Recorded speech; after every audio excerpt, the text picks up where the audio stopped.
Muy buenas noches, estimados amigos de Un Encuentro con Dios.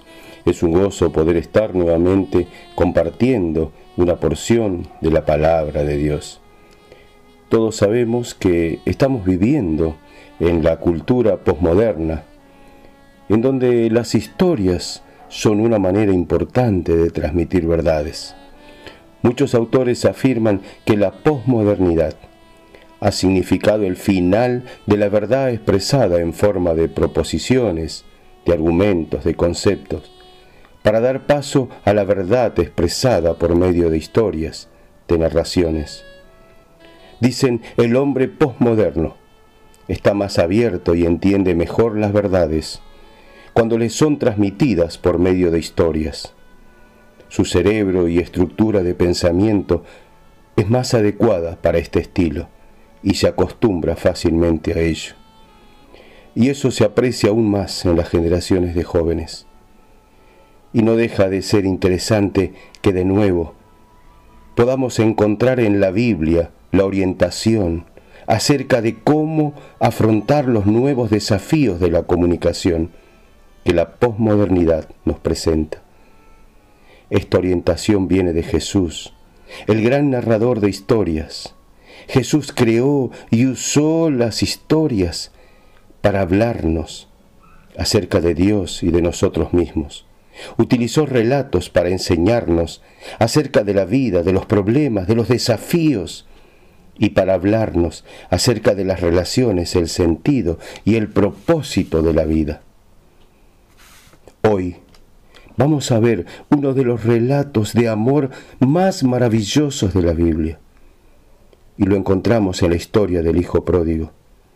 Allí se nos muestra el grave error de dejar a Dios, pero al mismo tiempo se nos muestra la dicha del arrepentimiento. Te invito a que podamos abrir las Escrituras. En el Evangelio de Lucas, capítulo 15, versículo del 11 al 24. Acá el Señor Jesús le estaba hablando a los fariseos, a los escribas, y le dice en el versículo 11, también dijo Jesús, un hombre tenía 2 hijos, y el menor de ellos dijo a su padre, Padre, dame la parte de los bienes que me corresponde, y les repartió los bienes. No muchos días después, juntándolo todo, el hijo menor se fue lejos a una provincia apartada y allí desperdició sus bienes viviendo perdidamente. Y cuando todo lo hubo malgastado, dice la palabra de Dios, vino una gran hambre en aquella provincia y comenzó a faltarle. Y fue y se arrimó a uno de los ciudadanos de aquella tierra, el cual le envió a su hacienda para que apacentase cerdos, y deseaba llenar su vientre de las algarrobas que comían los cerdos, pero nadie le daba. Y volviendo en sí, dijo, cuántos jornaleros en casa de mi padre tienen abundancia de pan, y yo aquí perezco de hambre.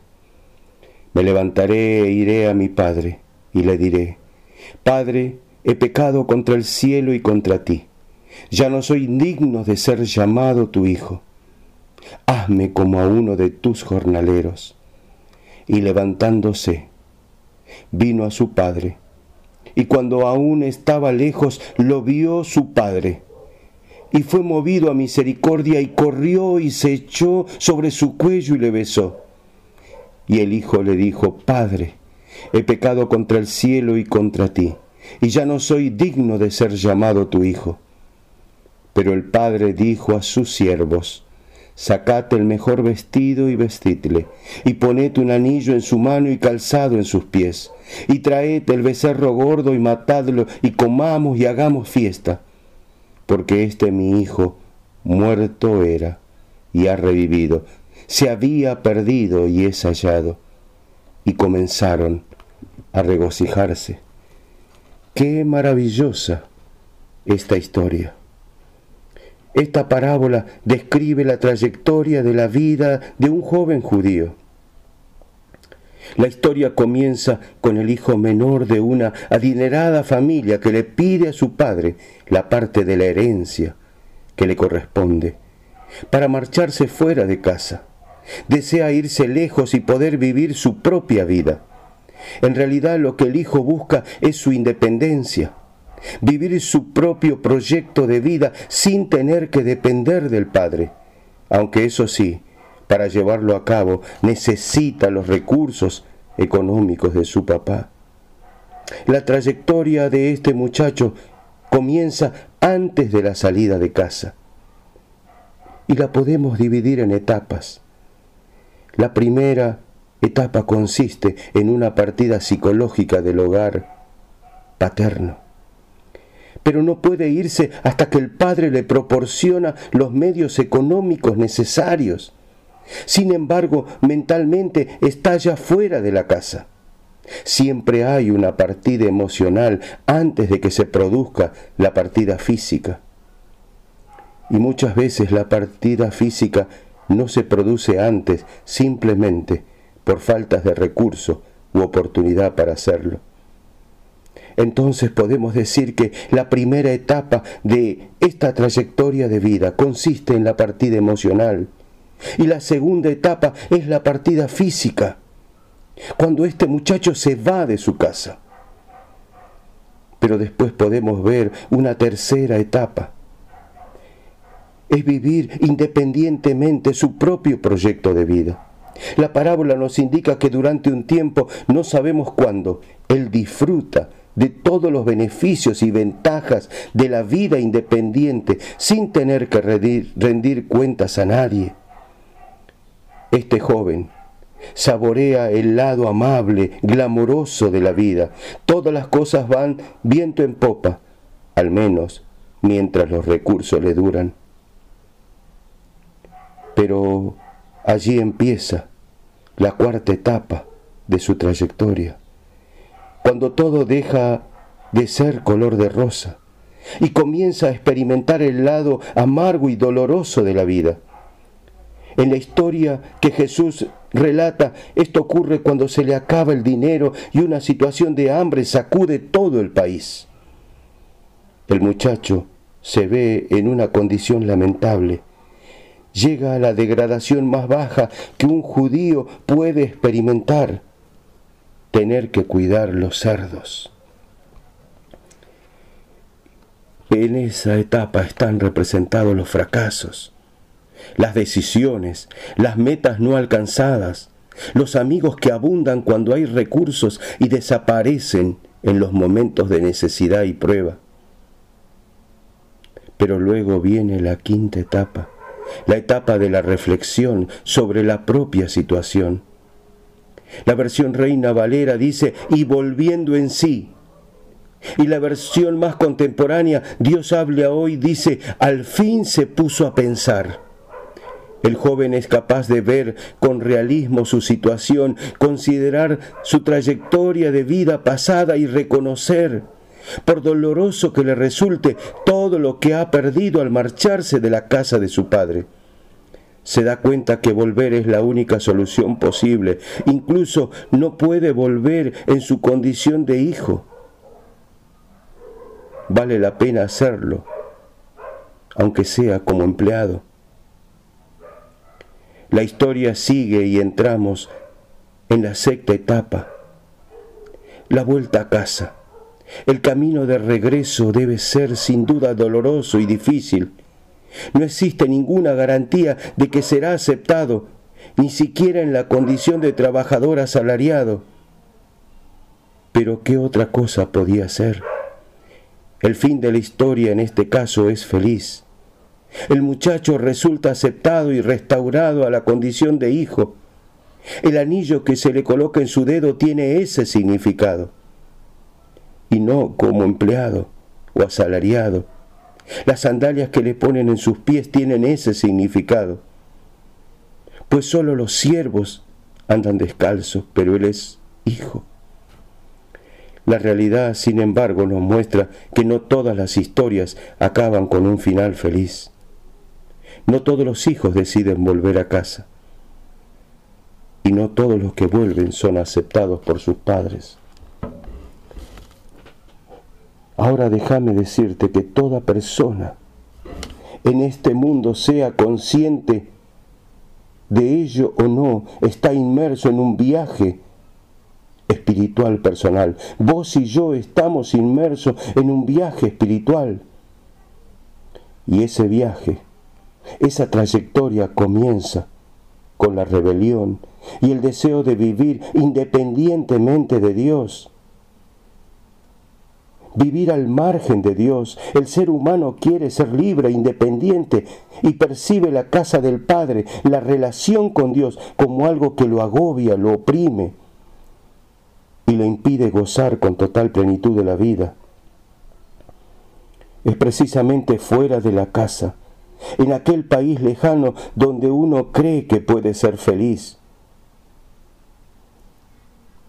Pero déjame decirte que hay personas que nunca abandonan la casa del Padre físicamente.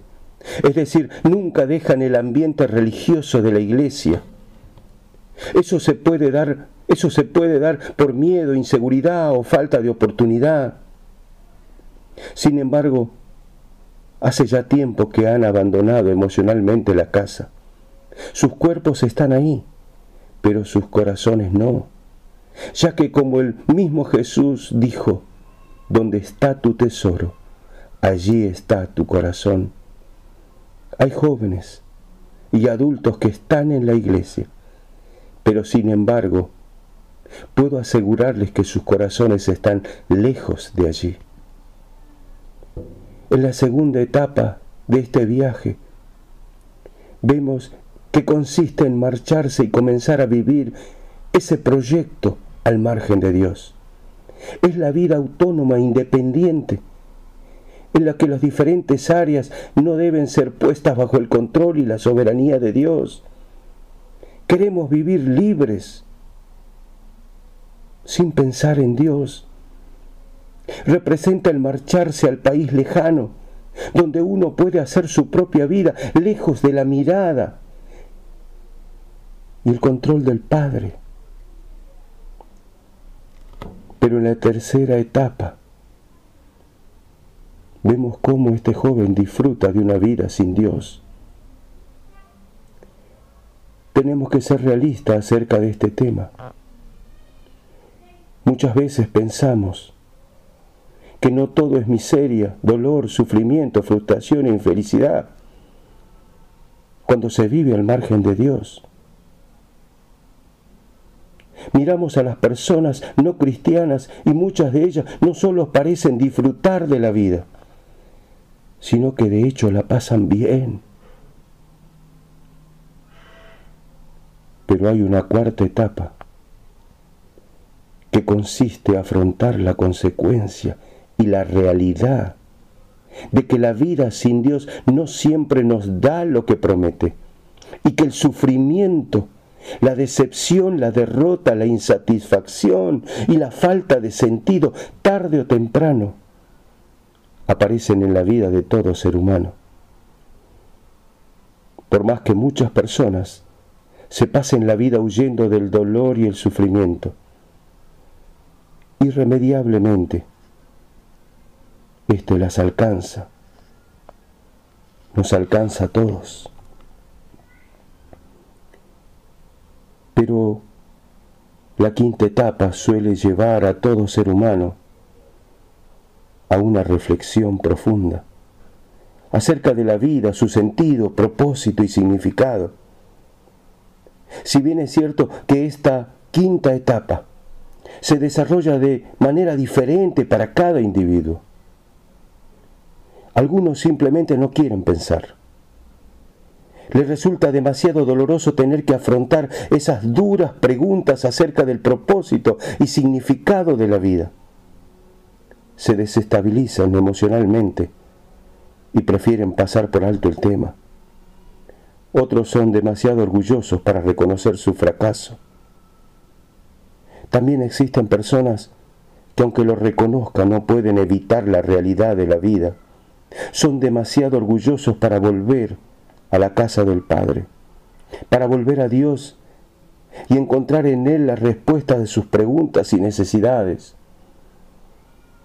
Finalmente existe una minoría que reconoce su situación y decide volver a Dios. Creo que no es aventurado afirmar que llega un momento en este viaje espiritual en el que todo ser humano reflexiona y tiene una perspectiva correcta de su propia necesidad de Dios. Desgraciadamente, no todos lo solucionan de una manera positiva y no todos deciden regresar a la casa del Padre. Pero está en la última etapa de este viaje y es el regreso a casa. Encierra todo el proceso de reconocer la necesidad de Dios, de ser conscientes de la situación de rebelión y pecado en la que uno vive. Arrepentirse y pedir perdón a Dios es la clave en esta etapa. La palabra nos habla, nos exhorta a volvernos a Dios. La parábola del Hijo Pródigo nos ayuda a entender que todos, nuestros amigos, vecinos, familiares, están en un viaje espiritual. Y la pregunta en esta noche es, ¿en qué etapa de tu viaje espiritual te encuentras? Quizás te fuiste de la casa y estás disfrutando de la vida. Pero déjame decirte que luego viene la etapa donde tienes que afrontar la realidad de la vida sin Dios. Y aparece el sufrimiento, la tristeza, la derrota, la insatisfacción, la falta de sentido. O quizás te encuentras reflexionando acerca de la vida, así no vale la pena vivir, todo me sale mal, no tengo paz, no puedo disfrutar lo que conseguí, no puedo ser feliz. Déjame decirte que hay una última etapa que podés emprender. Te invito, te suplico, te ruego que vuelvas a casa, que te vuelvas a Dios. Dice la palabra de Dios que el problema del hombre es el pecado, Romanos 3:23, por cuanto todos pecaron, están destituidos, separados de la gloria de Dios. El hombre se encuentra sin esperanza, sin Cristo en este mundo. Por eso te animo que te arrepientas. Arrepentirse es desandar el camino equivocado, es realizar un giro de 180 grados y regresar a Dios.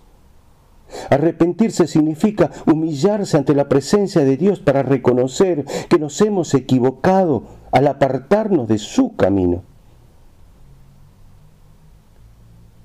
¿Sabías que el arrepentimiento restaura la relación con Dios y con los demás? El arrepentimiento sana el cuerpo y el alma. Y esta maravillosa historia termina con un padre amoroso que le perdona y le da una nueva oportunidad. Hoy Dios quiere perdonarte y darte una nueva oportunidad. ¿Aceptarías el perdón de Dios? ¿O prefieres rechazar el perdón y el amor de Dios? Que esta noche puedas tomar la decisión más importante de tu vida y vengas a los pies de Jesús. No dudes, Él te está esperando como siempre con los brazos abiertos. Dios tiene la solución para tu vida. Dice Juan 3:18, el que en Él cree, el que cree en el Señor Jesucristo no es condenado. Pero el que no cree ya ha sido condenado porque no ha creído en el nombre del unigénito Hijo de Dios. La decisión es tuya.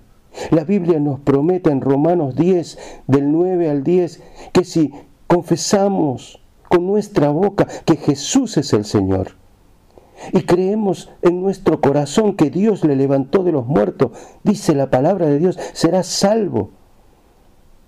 Porque con el corazón se cree para justicia, pero con la boca se confiesa para salvación. Recibe a Cristo como Salvador y Señor de tu vida. Jesús te invita a que recibas la nueva vida que solo Él te puede ofrecer. En 2 Corintios 5:17 dice: de modo que si alguno está en Cristo, nueva criatura es. Las cosas viejas pasaron, he aquí todas son hechas nuevas. Cree en tu corazón y confiésalo con tu boca en una oración. Si querés recibir el perdón de Dios, inclina tu rostro y hace una oración y repetí esta oración conmigo. Padre Celestial, creo que Jesús es el Hijo de Dios, que murió en la cruz por mis pecados y resucitó al tercer día. Me arrepiento de mis pecados y te pido que me perdones.